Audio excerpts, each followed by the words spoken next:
ਅਸਲਾਮ ਵਾਲੇਕੁਮ ਵੀਰੋ social media ਤੇ ਮੈਂ ਕਲਿੱਪ ਵੇਖਿਆ ਤੇ ਬਾਅਦ 'ਚ ਮੈਂ ਇਸ ਕਲਿੱਪ ਦੀ ਡਿਟੇਲ ਕੱਢੀ ਤੇ ਪਤਾ ਲੱਗਾ ਜੀ ਕਿ ਲੜਕੇ ਦਾ ਨਾਮ ਸਚਨ ਹੈ ਔਰ ਹਿੰਦੂ ਮਜ਼ਹਬ ਦਾ ਹੈ ਇੰਡੀਆ ਦੇ ਵਿੱਚੋਂ।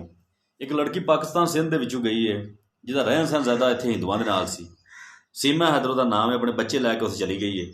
ਸ਼ਾਦੀशुदा ਔਰਤ ਸੀ। ਇਸ ਮੁੰਡੇ ਨੂੰ ਆਪਣੇ ਯਾਨੀ ਕਿ ਇਹਨਾਂ ਨੇ ਆਪਣੇ ਮਜ਼ਹਬ ਦੇ ਹਿਸਾਬ ਨਾਲ ਉਹਦੇ ਨਾਲ ਨਿਕਾਹ ਵਗੈਰਾ ਕਰ ਲਿਆ, ਜੋ ਵੀ ਸੀ ਰੱਖ ਲਿਆ, ਉਹਨੂੰ ਮੰਗਲ ਸੂਤਰ ਪਾ ਲਿਆ, ਜੋ ਵੀ ਕਰਨਾ ਸੀ ਕਰ ਲਿਆ।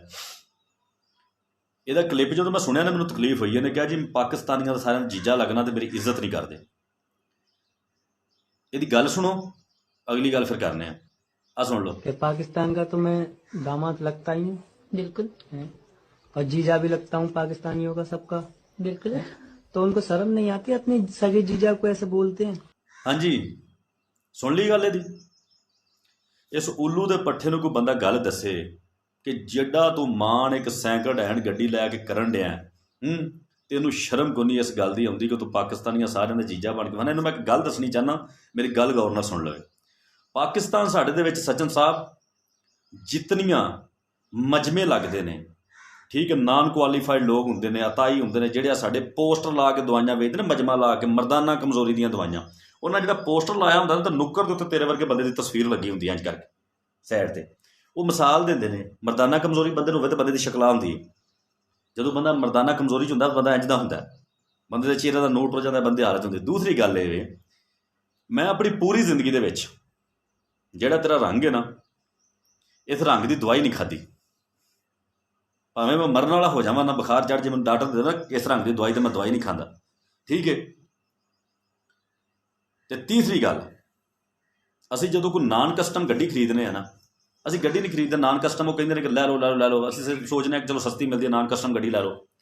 ਅਸੀਂ ਕਹਿੰਦੇ ਹਾਂ ਕਿ ਗੱਡੀ ਤਾਂ ਪਤਾ ਕਿਵੇਂ ਲੱਗੇ ਗੱਡੀ ਠੀਕ ਹੈ, ਗੱਡੀ ਕਿੰਨੇ ਹਾਰਸ ਪਾਵਰ ਦੀ, ਗੱਡੀ 'ਚ ਪਾਵਰ ਕਿੰਨੇ। ਤੇਰੇ ਵਰਗਾ ਬੰਦਾ ਇੱਕ ਦਿੰਦੇ ਨੇ, ਆਂਦੇ ਨੇ ਅੱਗੇ ਖਿਲਾਰੋ ਇਹਨੂੰ, ਪਿੱਛੋਂ ਲਿਆ ਗੱਡੀ ਮਾਰੋ ਤੇ ਦੁਨਗਾਰੋ, ਤੁਹਾਨੂੰ ਪਤਾ ਲੱਗ ਜਾਏ ਗੱਡੀ ਤਾਕਤ ਕਿੰਨੀ, ਠੀਕ ਹੈ।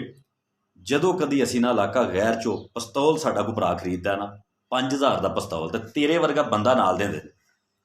ਉਹ ਆਂਦੇ ਨੇ ਇਹਨੂੰ ਖਿਲਾਰੋ, ਗੋਲੀ ਮਾਰ ਕੇ ਵੇਖੋ 15 ਫੁੱਟਾਂ 'ਚੋਂ, ਜੇ ਗੋਲੀ ਕ੍ਰਾਸ ਕਰ ਗਈ ਤੇ ਸਾਡਾ ਪਿਸਟਲ ਕੰਮ ਦਾ, ਜੇ ਗੋਲੀ ਇਹ 'ਚੋਂ ਕ੍ਰਾਸ ਨਾ ਕਰੇ ਤੇ ਪਿਸਟਲ ਕੰਮ ਦਾ। ਉੱਲੂ ਦਿਆ ਪੱਠਿਆ, ਆਪਣੀ ਸ਼ਕਲ ਵੇਖ, ਆਪਣੀਆਂ ਗੱਲਾਂ ਸੁਣ, ਆਪਣਾ ਕਿਰਦਾਰ ਵੇਖ ਤੇ ਆਪਣੀਆਂ ਹਰਕਤਾਂ ਵੇਖ, ਕਿਹੜੀ ਸ਼ੈ 'ਤੇ ਮਾਣ ਪਿਆ ਕਰਨਾ। ਸਾਡੇ ਅਸੀਂ ਜੱਟਾਂ ਪੰਜਾਬੀ ਦੇ ਵਿੱਚ ਨਾ, ਸਾਡੇ ਇੱਥੇ ਕਹਿੰਦੇ ਨੇ ਪੰਜਾਬ ਦੇ ਵਿੱਚ ਇੱਕ ਗੱਲ, ਪਾਕਿਸਤਾਨ ਦੇ ਵਿੱਚ, ਕਿ ਮੱਝ ਜ਼ੋਰ ਲਾਉਂਦੀ ਹੈ ਕਿੱਲੇ ਦੇ ਸਿਰ 'ਤੇ। ਤੂੰ ਕਿਹੜੀ ਸ਼ੈ ਦੇ ਸਿਰ 'ਤੇ ਬੜਕਾ ਮਾਰਨ ਡਿਆ? ਇਹ ਸੀਮਾ ਪਾਕਿਸਤਾਨ ਦੇ ਵਿੱਚੋਂ ਇੰਡੀਆ ਤੱਕ ਗਈ ਹੈ ਨਾ।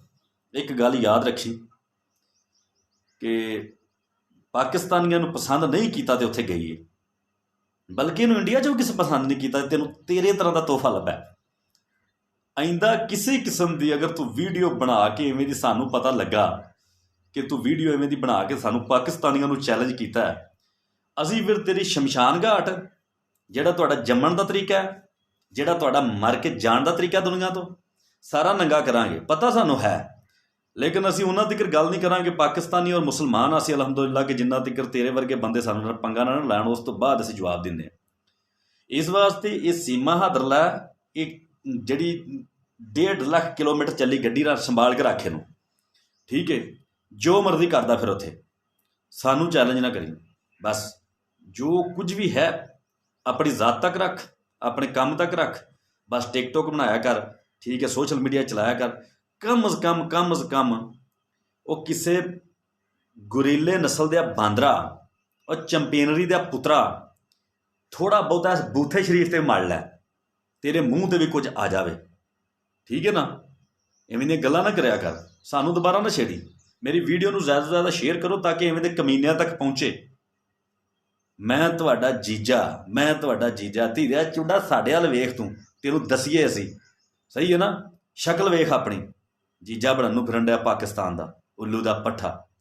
ਮੇਰੀ ਵੀਡੀਓ ਮੇਰੇ ਭਾਈ ਅੱਗੇ ਸ਼ੇਅਰ ਕਰਿਆ ਜੇ, ਠੀਕ ਹੈ ਨਾ, ਇਹਨਾਂ ਤੱਕ ਗੱਲ ਪਹੁੰਚੇ। ਤੇ ਅਗਰ ਦੁਬਾਰਾ ਐਵੇਂ ਦੀ ਕੋਈ ਵੀਡੀਓ ਵੇਖੋ ਤਾਂ ਮੈਨੂੰ ਲਿੰਕ ਕਰੋ, ਵੀਡੀਓ ਮੈਨੂੰ ਦਿਓ, ਮੈਂ ਇਹਨਾਂ ਦੀ ਇਲਾਜ ਕਰਾਂ ਜੀ, ਐਸੀ ਤੈਸੀ ਫੇਰਾਂ ਮੈਂ ਉੱਲੂ ਦਾ ਪੱਠਾ ਨਾ ਹੋਏ ਤੇ। ਵਸਲਾਮ, ਤੁਹਾਡਾ ਭਾਈ ਅਸਗਰ ਵਰਿਆ।